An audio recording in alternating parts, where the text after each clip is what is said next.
when we have flow through a pipe, in general, if the flow through the pipe has a Reynolds number that's less than 2,000, the flow will be laminar.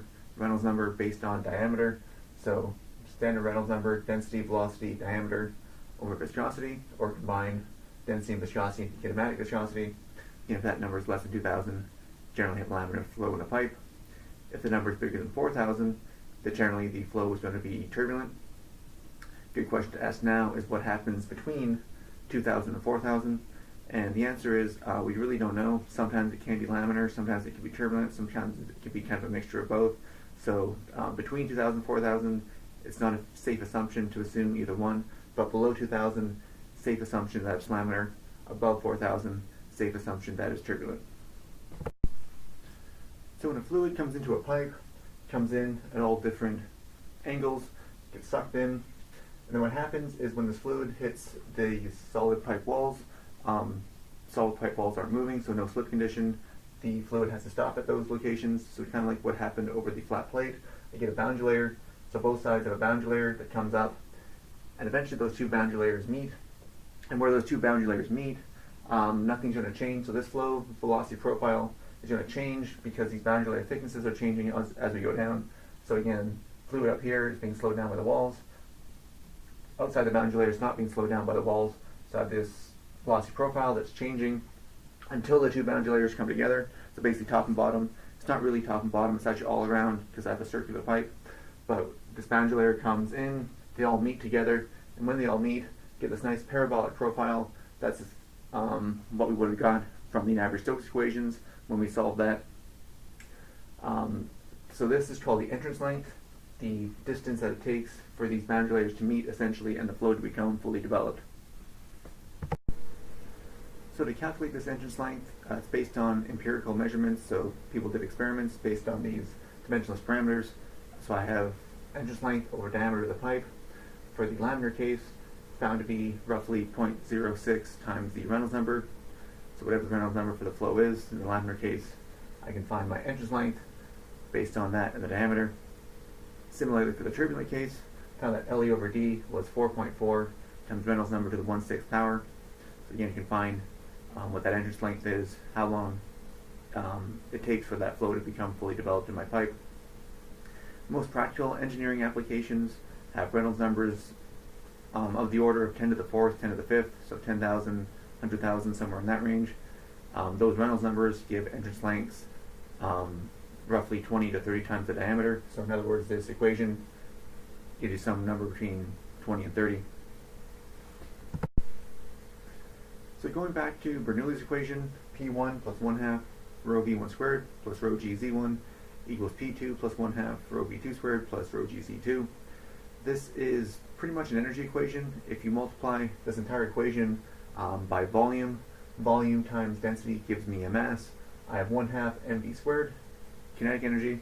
I have mgz, mgh, basically gravitational potential energy. P times V, pressure times volume, that's the form of work. So basically I have conservation of energy. What I want to do for pipes is take this equation and divide it by gamma divided by rho and g. So P1 over gamma, V1 squared over 2g plus Z1 equals P1 over gamma plus V2 squared over 2g plus Z2. Now in terms of pipes, there's going to be losses and gains. There's going to be some friction loss between the pipe wall and the fluid. There's going to be some pumps that I can add to actually add energy to the system. So this equation does not take into account any losses or gains, so I want to do that now.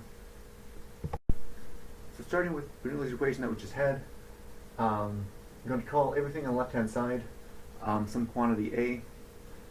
Everything on the right-hand side, I'm going to call some quantity B. And so if energy is conserved, A is equal to B. Whatever energy I have here is equal to whatever energy I have over there. However, if I have any sort of friction loss is going to take energy out of the system. So I'm going to start with some amount of energy A. Some of that energy is going to be lost. So my amount of energy in B is going to be less than that. So B is going to be less than A. Now if B is less than A, this is no longer equal. So what I need is an additional term on the right-hand side to balance this equation out again. And that is what we call the head loss, HL. So whatever energy is lost is represented by this additional term, HL in my equation. Another way to think about this is that if I'm taking energy out of the system, if I'm losing something, either P2 is going to be less than P1, I'm losing pressure, V2 is less than V1, I'm slowing down, losing energy, or Z2 is less than Z1, losing some gravitational potential energy. So because something is being lost out of here, again, I need something to represent that lower value on the right-hand side. Similarly, if the opposite is true, if I'm going to add energy to the system, adding energy means that I have more stuff over here in this box B. So B is bigger than A. To balance the equation out, I need something on the left-hand side now, and that's going to be what I call HP, the pump gain, usually because this energy is added in the form of a pump. And again, here, if I do have added energy, then one of these things is going to increase. I'm either going to increase pressure, increase the velocity, or increase the height. Of course, in general, we could have both a pump gain and a head loss. So what we have now is what I call the full Bernoulli equation, taking into account those gains and losses. So pretty much what we had before, which is added in HP on the left, HL on the right. So now that we have two new terms in my equation, I want to be able to know how to solve for those, because we're going to need to know how to get equations for them or get numbers for them to plug them into this equation. So how do we find HP and HL? HP is relatively simple. It's generally a pump has a certain amount of power. So whatever the amount of power is, that's how much energy we can add to the system. So that's going to be fairly simple. More complicated one is the head loss. The head loss, it's a combination of a couple things. There's the pipe head loss, so through straight sections of pipe. That's generally called the major loss. And there's a way you do that for laminar flow, a way you do that for turbulent flow. And then in addition to that, there's the component loss, also called minor losses.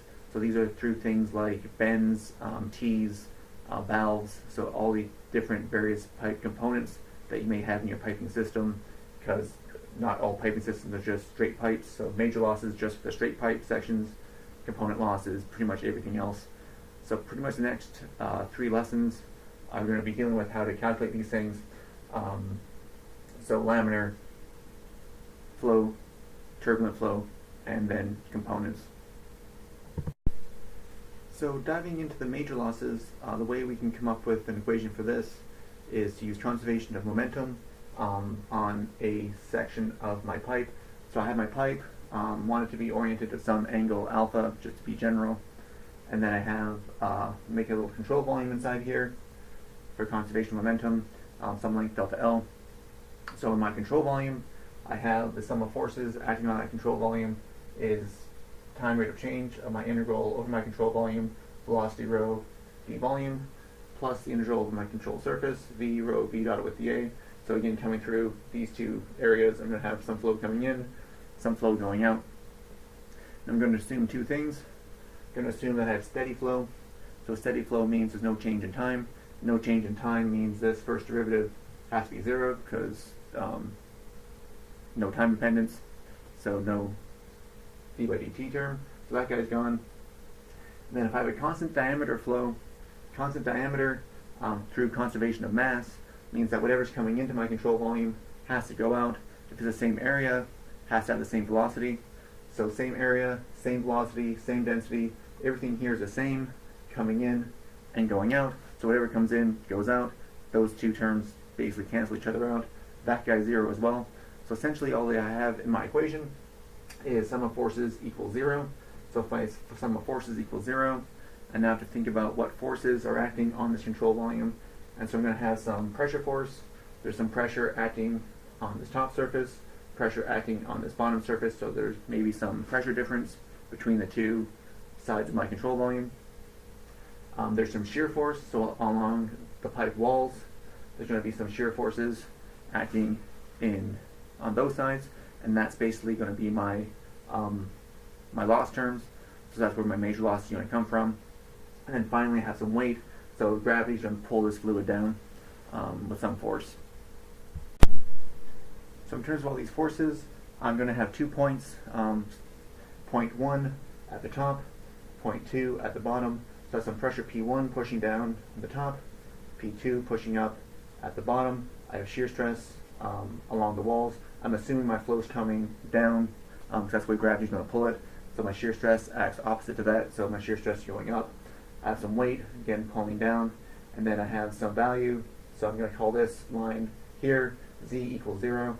So I have some height z2 down there, some height z1 up there. So I have my equation, pressure force plus shear force plus weight force equals 0. I now want to actually get equations for these forces. So my pressure force is pressure times area. I'm going to take down to the left as a positive value, up to the right as a negative. So my positive direction goes essentially down at that same angle as my pipe.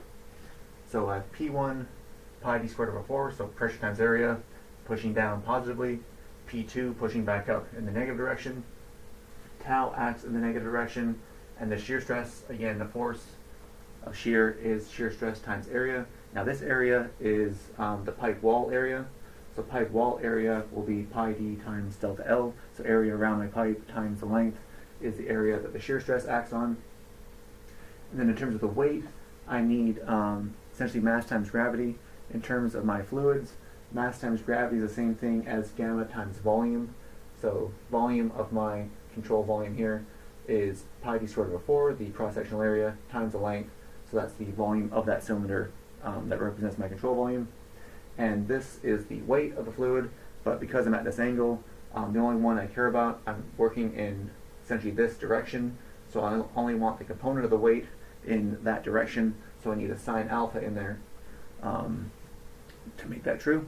So there's my equation for my force balance, and then I know that sine alpha, sine of an angle, is opposite over hypotenuse. So opposite in this case for this alpha is my z value, so delta z over delta L being my hypotenuse. Delta z is z1 minus z2, so change in z is just z1 minus z2 over delta L. So plugging this in for sine alpha, p1 minus p2, pi d squared over 4, minus tau, pi d delta L, plus gamma, pi d squared over 4, and then delta L sine theta is just z1 minus z2. So that's z1 minus z2 there. And then what I'm going to do is divide by pi d squared over 4. So pi d squared over 4, pi d squared over 4. Take pi d squared over 4. So that now gives me, rearranging things a little bit, I have a P1 plus gamma Z1, and then on the negative side, negative P2 minus gamma Z2, so P1 plus gamma Z1 minus P2 plus gamma Z2, and then move this guy to the right-hand side. So I have 4 tau delta L over D on the right-hand side for my shear stress. Now what I want to do is take my equation that I had before, P1 plus gamma Z1 minus P2 plus gamma Z2 equals 4 tau delta L over D, and compare that to the full Bernoulli equation that we had before. So full Bernoulli equation, P1 over gamma, V1 squared over 2G, Z1, HP equals P2 over gamma, V2 squared over 2G, Z2 and HL. Now I have a situation where I have a constant diameter pipe. Again, conservation of mass in a constant diameter pipe means that V1, my velocity, has to equal V2. So I can cancel those two guys out. Also, I'm not dealing with any gains here. I don't have a pump. I'm only looking at the losses, so I can get rid of this HP term as well. Rearranging this guy, so multiply by gamma, move P2 and Z2 to this side. I have P1 plus gamma Z1 minus P2 plus gamma Z2. All I'm left with on the right-hand side is gamma times HL. Now compare those two equations, and I can see that gamma times HL has to be what I had before, 4 tau delta L over D. So gamma HL is 4 tau delta L over D. So my head loss, I can get an equation for that, is 4 times the shear stress times the length over specific weight and diameter. So instead of calling it delta L, I can do that for the entire pipe. So length of my entire pipe, I can find the head loss, the major loss for it, using that equation. So now I have an equation for the head loss. If I know the shear stress, the length, specific weight, and diameter, I can find the head loss. The problem is I don't always know all these values. Length, diameter, specific weight are easy, but shear stress is not something that's easily calculable or easy to measure in a lab. So Way we generally deal with this is not with this equation, so head loss, usually don't use this equation to find it because we can't find the shear stress. So what we do is we take this equation and kind of rearrange a little bit. So L over D, pull that out. And then I take this 4 tau and I want to make it a non-dimensional parameter. So to make it a non-dimensional parameter, shear stress has the same units of pressure. To get the same units of pressure, I can have rho v squared. Usually have a 1/2 in there. So take 4 tau over rho v squared. I'm going to call that a new non-dimensional parameter called the friction factor. So this guy is going to be represented by F. But I can't just go dividing by 1/2 rho v squared. So I need to put another 1/2 rho v squared up here. And what's left in my equation is a gamma. So decompose this guy into those 3 things. So with that, this all becomes, this guy is now F. I have L over D, and then 1/2 rho v squared over gamma. Gamma is rho times G, so the rho's cancel out. I'm left with the G on the bottom, and as well as that too, so V squared over 2G. So this HL, F, L over D, V squared over 2G is usually how we find the value for the head loss. This F, friction factor, is also called the Darcy friction factor, also called the Darcy-Weisbach friction factor, but it's not the Banning friction factor. Banning friction factor is off by a factor of 4, so this guy has a 4 in him. The one we use, chemical engineering sometimes uses this one without a 4, so be aware of that in case you see it. So this brings us to the general method of the way we're going to find the head loss, and that's a 3-step method, very similar to finding the drag force over a flat plate. First thing you want to do is find the Reynolds number, this case based on diameter. For one thing, you want to know whether that's laminar or turbulent. As we're going to see, the second step depends on whether the flow is laminar or turbulent, so the way we're going to find F for the laminar case is different than the way we find F for the turbulent case. And then once we have F, using whichever method is appropriate, all we need to do is plug in this formula, F, L over D, V squared over 2G, because again, most of the stuff is known other than F. So that's generally how we find the head loss, as opposed to trying to find the shear stress. And we'll see that in the next couple lessons. So the next couple lessons, we'll deal with how to actually find this F value. So next lesson, we'll go over that for the laminar case. Then the lesson after that will be for the turbulent case.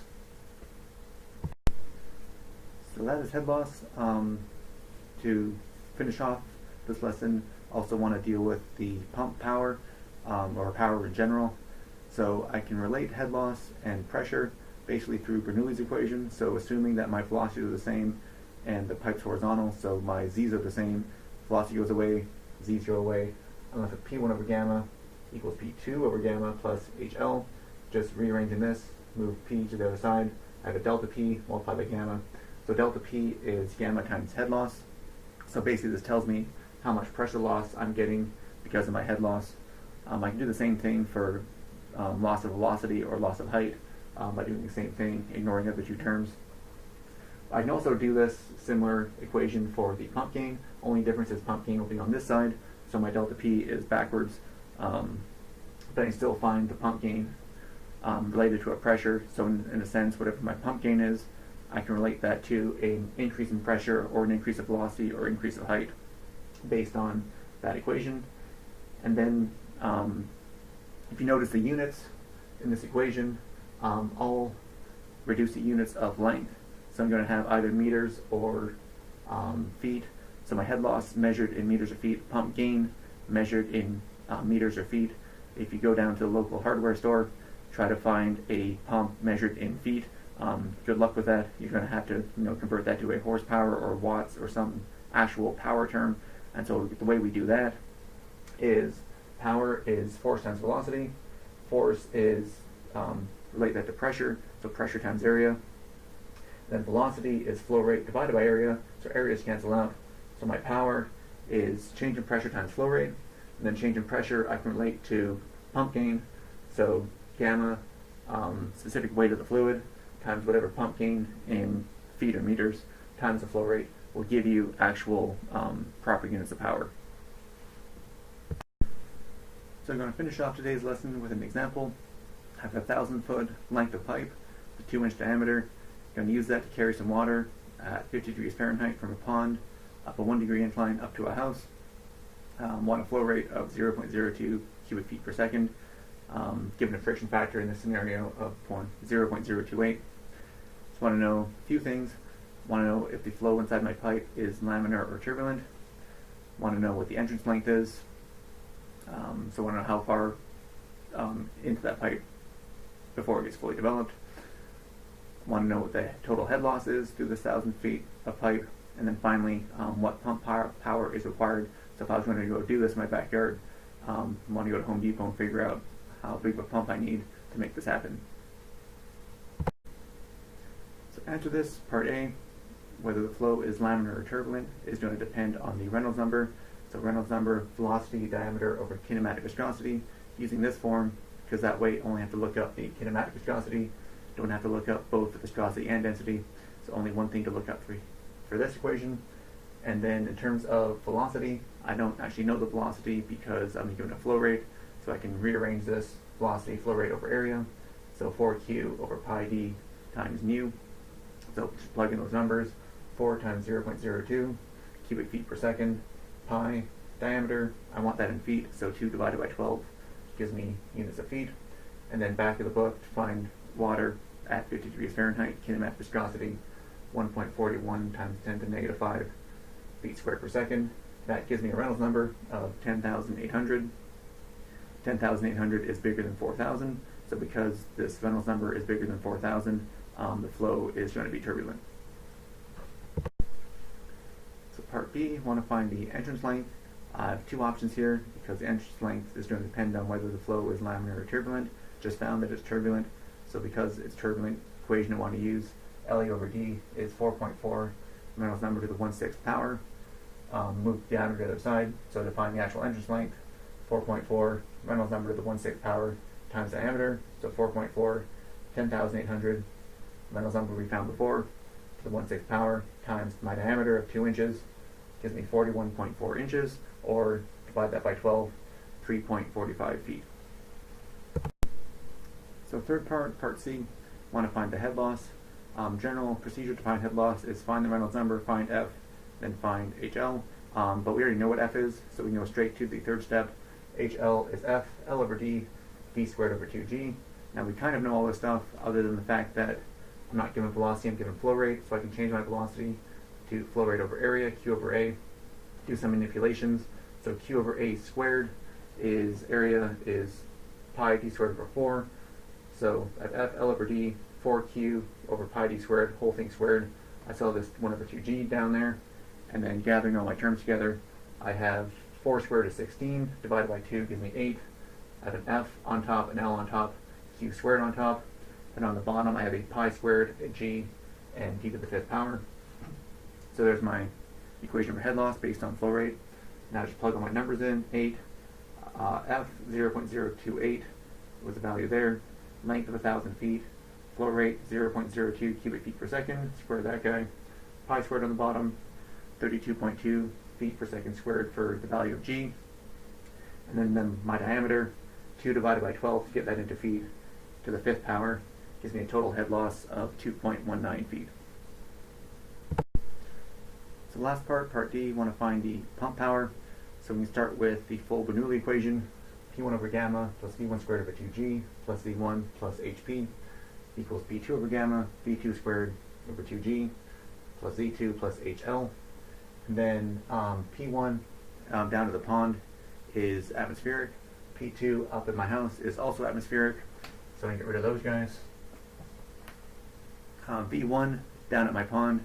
Pond water is not moving at all, so V1 is 0. So I can get rid of that guy.